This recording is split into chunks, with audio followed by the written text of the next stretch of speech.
যে হতাশা, দুশ্চিন্তা, দুর্ভাবনা, আমাদের যে দৈন্যতাহীনতা সবকিছু কেটে যাবে আমরা যদি আল্লাহর কোরআন মাফিক চলি। তাহলে তো আমাদের অভাব, যেমন বলি যে মন্দের ভালো, হয়তো বিগত দিনে স্বৈরাচারের সাথ ছিল, এই যে ফ্যাসিস্টের স্বৈরাচার তো একই, আওয়ামী লীগ ছিল, লুটেরা বিএনপি ছিল, জামাত এখন আসে নাই, হয়তো গেলে কি হবে সেটা পরের কথা।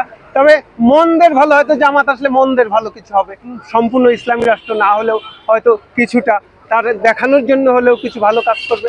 সেই জন্য হয়তো আপাত দৃষ্টিতে বোঝা যাচ্ছে যে জামাত আসলে অন্যান্য দল যাদের দেখেছি তাদের চেয়ে হয়তো ভালো পরিচালনা করবে, এটা আমার একটা ধারণা। মন্ত্রী ছিল, তারা কোনো দুর্নীতি লুটপাটের ভিতর জড়িত ছিল না, সেজন্যই বললাম যে মন্দের ভালো হয়তো হতে পারে। মনে প্রাণে চাচ্ছি যে জামাত আসুক, কিন্তু আরো অ্যাক্টিভ হতে হবে, মূলতই প্রকৃতভাবে ইসলামী রাষ্ট্র ব্যবস্থা কায়েমের জন্য তাদের আরো যে মূল পদক্ষেপগুলো, এই যে যেমন জাকাতের কথা বললাম, সুদ উৎখাতের কথা বললাম, এই যে আমাদের যে জুয়া দেশের একদম পরতে আমাদের এই যে BPL, IPL, PCL, Big Bash ইত্যাদি, এই যে ক্রিকেট খেলার মধ্যে যে যুবউদ হয়ে পড়ে আছে আমাদের যুব সমাজ, এর থেকে নিস্তারের উপায় কি?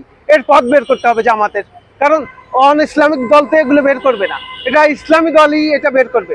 তারপরে এই যে এই যে বার্মা থেকে যে আসছে একদম মরণ ঘাতি, 300 টাকা এতটুক, অর্থাৎ হিচ্ছে দাম বেশি।